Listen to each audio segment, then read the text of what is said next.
Hoje eu vou apresentar os eletrólitos e os não eletrólitos. Primeiro temos que descobrir o que são os eletrólitos. Os eletrólitos são substâncias quando dissolvidas em água e ionizam e conduzem corrente elétrica. Mas a maioria deles, quando fundidos, conduzem corrente elétrica também, não precisam estar dissolvidos. Os não eletrólitos não conduzem corrente elétrica porque eles não ionizam em água. E na segundo slide temos uma imagem mostrando alguns eletrólitos ionizando para formar uma substância eletrolítica.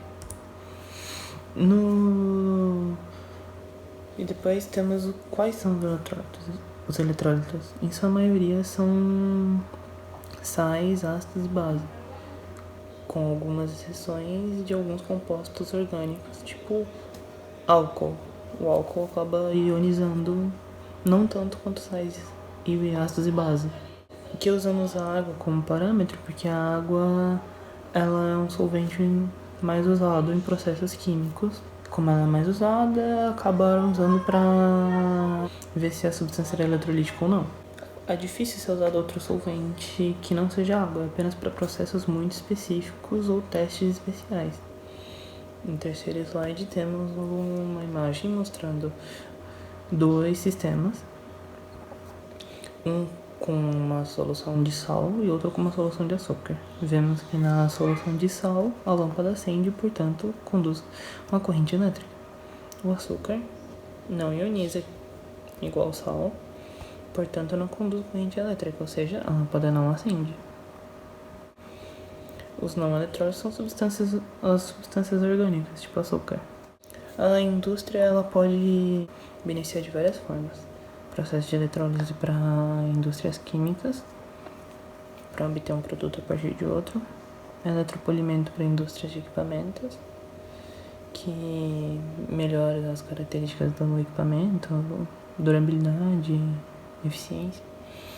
Eletrodeposição para a indústria de acessórios, tipo pulseiras e colares banhados a ouro, por exemplo. Fabricação de pilhas, que possuem uma substância eletrolítica dentro, para poderem ter a sua carga, a corrente elétrica dentro. E em caso de vazamento de uma substância eletrolítica numa indústria, é possível se tomar os devidos cuidados na hora de limpar e tomar conta do vazamento, não botando em risco os funcionários. E agora o Bruno vai apresentar a teoria da dissociação eletrolítica. Oi, eu vou falar sobre dissociação eletrolítica. Segundo a Arrhenius, uma substância ser dissolvida em água divide-se em partículas menores, certo? Quando essa divisão forma moléculas, a solução não conduz energia e quando forma íons, a solução se torna condutora. Para haver dissociação iônica, a substância a ser dissolvida em água deve ser iônica. Este fenômeno ocorrerá em bases e sais. Segundo Arrhenius, base é toda substância que, em solução aquosa, sofre dissociação iônica, liberando como único ânion os íons hidroxila. Os ácidos não sofrem dissociação iônica, mas sim eletrolítica, por serem compostos moleculares que precisam sofrer ionização para liberar íons de solução. Agora eu vou explicar um pouco sobre a solvatação. Como o NaCl é um sal, ele faz um retículo cristalino entre seus átomos. Esse NaCl envolvido no retículo cristalino vai ficar disperso em meio aquoso. As moléculas de água irão quebrar esse retículo e vão fazer uma prisão desses átomos. Isso é o que impede que o átomo de sódio volte a se ligar com o átomo de cloro, pois estão interagindo por meio de solvatação com a água. O íon sódio é o cátion, uma parte positiva, enquanto o oxigênio é a parte negativa da molécula de água. O polo positivo, que é direcionado aos hidrogênios, tem uma interação muito forte pelo ânion cloro, que é muito negativo. Oi, primeiramente eu vou falar sobre as reações por via seca, que são formas simples e rápidas, sendo uma análise qualitativa bastante útil para identificar a presença de, por exemplo, sais na amostra. São os ensaios onde não é necessária a dissolução da amostra para identificar os elementos químicos presentes, utilizando as propriedades fotoelétricas para determinar. A amostra a ser analisada e seu reagente estão no estado sólido e é geralmente realizada por aquecimento. Como podemos ver na imagem do slide 7, temos a amostra no seu estado sólido sendo aquecida. Existem vários ensaios por via seca, como por exemplo ensaios de aquecimento, ensaios de chama, ensaios pérola de bórax e pérola de fosfato, entre outros.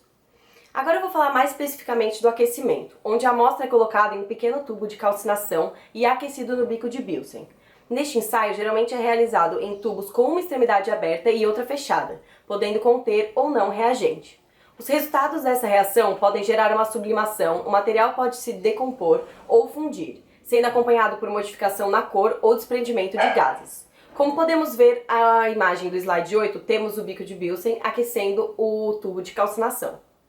As alterações na cor podem acontecer durante o aquecimento com a amostra quente ou depois da reação com a amostra já fria. Essas alterações poderão nos mostrar a composição dos compostos, como por exemplo as substâncias sais de níquel. Cor da amostra é verde, cor durante o aquecimento se torna amarela e a cor após o aquecimento volta a ser verde. No slide 9 nós temos a imagem com outros exemplos disso. Podemos ter também a formação de gases ou vapores coloridos e incolores. No caso de vapores incolores, devemos introduzir na abertura dos tubos de ensaio 2 tiras de papel tornassol, azul e vermelho. Como temos no slide 10 a tabela de relação da substância presente na amostra, a cor do gás e vapor e o fenômeno observado. Obrigada! O ensaio de chama é uma análise por via seca para identificar cátions metálicos presentes em uma amostra desconhecida. Ao aquecermos a amostra, o cátion sobe de nível de energia e, ao retornar, ele emite uma coloração em forma de radiação específica de cada cátion. O processo dá da seguinte forma. Com o fio de platina, mergulhamos o fio de platina em um becker com ácido clorídrico e levamos ao bico de Bilsen para limpar o fio de platina. Esse processo pode ser repetido várias vezes para limpar bem. Depois a gente pega o fio de platina e mergulha na amostra e levamos até a zona redutora do bico de Bilsen e observa essa coloração que foi emitida.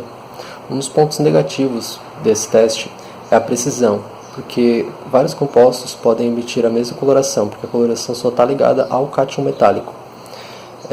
Os fogos de artifício, por exemplo, as cores que nós vemos no céu são relacionadas a cada cátion em combustão. E também a aurora boreal, que é um fenômeno natural devido aos ventos solares em colisão com a atmosfera. Pela atmosfera ser formada de vários elementos diferentes, a gente tem várias cores diferentes no céu.